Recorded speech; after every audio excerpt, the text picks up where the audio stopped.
नमस्कार उम्मीदवारों, UP police recruitment 2026 के लिए अपडेट हम आपके लिए लेकर आ चुके हैं। एक और एज रिलैक्सेशन को लेकर जो बड़ा सस्पेंस अभी हाल ही में सब जगह मचा हुआ है, उसको लेकर हम आपसे बात करने जा रहे हैं। देखिए, नोटिस आपके लिए एज कैलकुलेशन फॉर्मूला जो है, आपने क्या चेक कर लिया है? वो सिर्फ सीट्स की बराबरी नहीं करनी है इस बार आपको, बल्कि जो सीएम योगी ने सभी उम्मीदवारों को जो 3 साल का जो एक्स्ट्रा रिलैक्सेशन दिया है, उसी आधार पर जो जैकपॉट आपके लिए बेशक लग गया है, लेकिन खेल जो है वो पूरा डेट ऑफ बर्थ को मैच करने का है। और ये सीधा सा फॉर्मूला भी आपके लिए उतना आसान नहीं है, ये जानना उसी हिसाब से ज़रूरी रहेगा, वो भी टाइम पर। कैलकुलेशन अगर आपको समझनी है तो चलिए इस पूरी वीडियो में आपको समझा देते हैं कि आपको कहां पर अपनी एज लिमिट पर किस हिसाब से कहां ध्यान देना है। देखिए, यूपी पुलिस 2026 में आपको बता दें कि जैसे आपको पता है कि 32,600 से ज्यादा आपके लिए भर्तियां जो निकली है, ये आपके लिए बेहद शानदार मौका है। और इसी के साथ ही यूपी की जो एज लिमिट का ये जो नया नोटिफिकेशन जारी हुआ है हाल ही में, यानी कि जिसमें 3 साल की एक्स्ट्रा रिलैक्सेशन जो अभी सभी उम्मीदवारों को खुशखबरी के साथ योगी सरकार ने दी है, उस पर बात करने जा रहे हैं।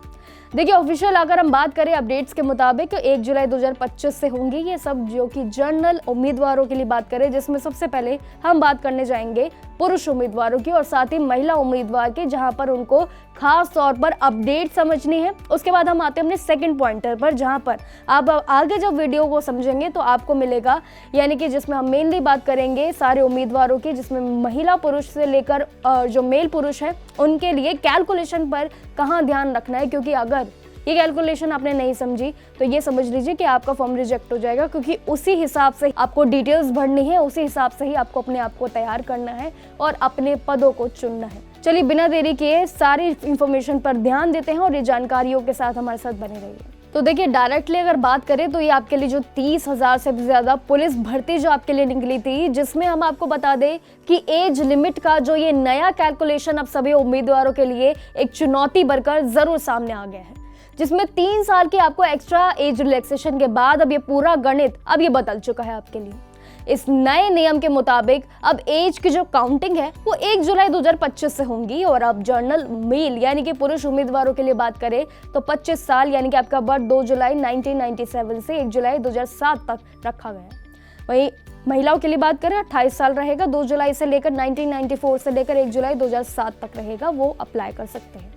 वहीं ओबीसी, एससी और एसटी उम्मीदवारों के लिए बात करें यानी कैटेगरी वालों के लिए तो 5 साल से उनकी पुरानी छूट जो है वो 3 साल की नई रिलैक्सेशन जो है मिलाकर अब उनकी अपर एज 3 साल तक मेल वालों के लिए और इससे +3 कर ले यानी कि 33 वो महिला उम्मीदवारों के लिए तय कर दी गई है। तो देखिए, यहाँ तक तो आपने समझ लिया कि कहाँ पर आपको अपनी बर्थ यानी कि डेट ऑफ बर्थ के हिसाब से आपको अपनी एज रिलैक्सेशन का कहाँ ध्यान रखना है। अब सभी उम्मीदवारों को ये भी सलाह देते हैं हम कि डॉक्यूमेंट्स जो आप अपने रेडी करेंगे ना, उससे पहले अपने ऑफिशियल नोटिस जो है वो एज लिमिट पर भी ध्यान से, एक आपको ऑफिशियल नोटिस में बॉक्स दिया गया होगा, उसी को लेकर हम डिटेल्स आपको समझाने जा रहे हैं। देखिए, महीना साल आपके लिए ज़रूरी है, मिलाकर तभी आप एलिजिबल माने जाएंगे। गलती ये बिल्कुल मत करना, ताकि अगर आप कोई भी इंफॉर्मेशन मिस कर देते हैं तो इस वीडियो को प्लीज़ ध्यान से सुन लेना। देखिए, कैलकुलेशन की पहले बात करें तो देखिए, सीएम योगी ने जो द्वारा अपनी 3 साल की एक्स्ट्रा रिलैक्सेशन पर जो पूरा बयान अपना सामने लेकर आए हैं, उसी के नियम के अनुसार जो है एज लिमिट पर भी बदलाव देखने को मिल रहा है। 1 जुलाई 2025 के बेस पर अब ये पूरा प्रोसेस आपका होगा। अगर आप जनरल या ईडब्ल्यूएस कैटेगरी से आते हैं, पुरुष उम्मीदवार हैं, तो ये ध्यान रख लीजिए कि आपका जन्म भी 2 जुलाई 2000 से लेकर 1 जुलाई 2007 के बीच होना अनिवार्य रहेगा। मैक्स 25 साल समझ लीजिए। वही महिलाओं के लिए बात करें तो एज लिमिट उनकी 2 जुलाई 1997 से लेकर 1 जुलाई 2007 तक मैक्स 28 साल तक होनी चाहिए, जो कि स्ट्रेच आप आगे तक कर दी गई है। वह रिजर्व कैटेगरीज के लिए बात करें, ओबीसी, एससी, एसटी और साथ ही यूपी जो स्टेट के एम्प्लॉयज हैं उनके लिए बात करें तो वो भी इसके लिए राहत वहां पर बनती ही नजर हमें आ रही है। अब आते हैं रिजर्व कैटेगरीज पर। देखिए, इनके लिए भी ध्यान देना जरूरी है, जो ओबीसी, एससी, एसटी वाले हैं और साथ ही जो यूपी स्टेट एम्प्लॉयज के लिए जो भी, उनके लिए भी बड़ी राहत यहाँ पर नजर सामने आ रही है, जहाँ पर सभी मेल कैंडिडेट्स के लिए जन्म जो है 2 जुलाई जो अभी आपको बताया वो 1 जुलाई तक ही आपके लिए 30 साल आपकी एज लिमिट होनी चाहिए। फीमेल यानी कि महिलाओं के लिए भी 2 जुलाई जो अभी तय हमने की थी वही आपके लिए सेम रहेगा, यानी कि जैसे कि मेल उम्मीदवारों के लिए 30 है तो +3 बस महिलाओं के लिए हो जाएगी। ये 3 साल की जो नई रिलैक्सेशन आपको पूरा जो है इसका फायदा भी उसी हिसाब से मिलने जाएगा। इसी के साथ ही एप्लीकेंट का 12th पास होना जरूरी है, यानी कि 12वीं पास आपके लिए बेहद अनिवार्य ऑप्शन यहाँ रहेगा। उम्मीदवारों के लिए बता दें कि जो भी अपीयरिंग जो कर रहे हैं, यानी कि जो भी अपनी 12वीं एग्जाम्स दे रहे हैं, वो भी इसके लिए अप्लाई कर सकते हैं। ऐसा नहीं है कि अगर आप 12वीं एग्जाम नहीं पूरा आपका हुआ है कंप्लीट, तो आप इसके लिए अप्लाई नहीं कर सकते। तो जी, आपके लिए भी नया जो फॉर्मूला है, नया जो नियम है, उसके अनुसार आप भी अप्लाई कर सकते हैं। क्योंकि अब अगर देखा जाए तो ये साल में जो काफ़ी बदलाव देखने को मिले हैं यूपी पुलिस भर्ती में, तो ये भी उसमें सबसे बड़ी भर्ती का एक पार्ट है।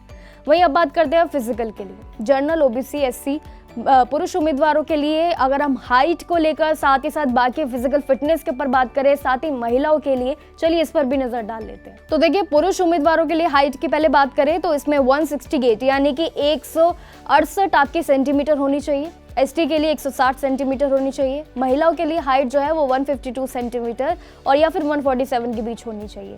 ये अनिवार्य रहेगा। सभी एलिजिबल उम्मीदवारों को बता दें कि 30 जनवरी 2026 तक आप इसकी ऑफिशियल जो यूपी की वेबसाइट है उस पर रजिस्ट्रेशन बस अपना कंप्लीट टाइम पर कर लेना, क्योंकि टाइम उसी हिसाब से भागता जा रहा है।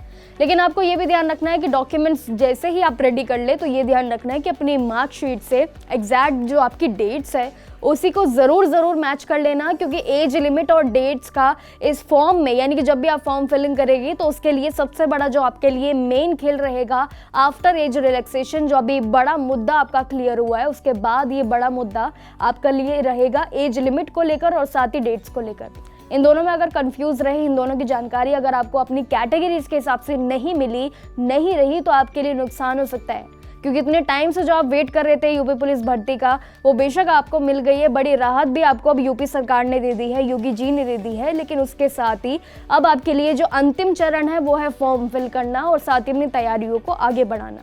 लेकिन ये तैयारी जब भी आपके आगे बढ़ पाएंगे जब आप इस फॉर्म फिलिंग में सही मात्रा में, सही अनुसार ही, सही जानकारी के साथ अपना फॉर्म फिल करेंगे। तो ये जो एज रिलैक्सेशन को लेकर, ये जो एज लिमिट को लेकर एक बड़ा कैलकुलेशन है, इसको खास नज़र से और साथ ही बड़े दिमाग से सुन लेना और समझ लेना, तभी आप अपना फॉर्म फिल कर पाएंगे। बाकी ऐसे ही बड़ी जानकारियों के लिए यूपी पुलिस भर्ती पर हम आपके साथ जुड़े रहेंगे हर एक अपडेट के साथ। बने रहिए हमारे साथ जागरण जोश पर और देखते रहिए सारी अपडेट्स हमारे साथ जॉब अलर्ट पर। नमस्कार।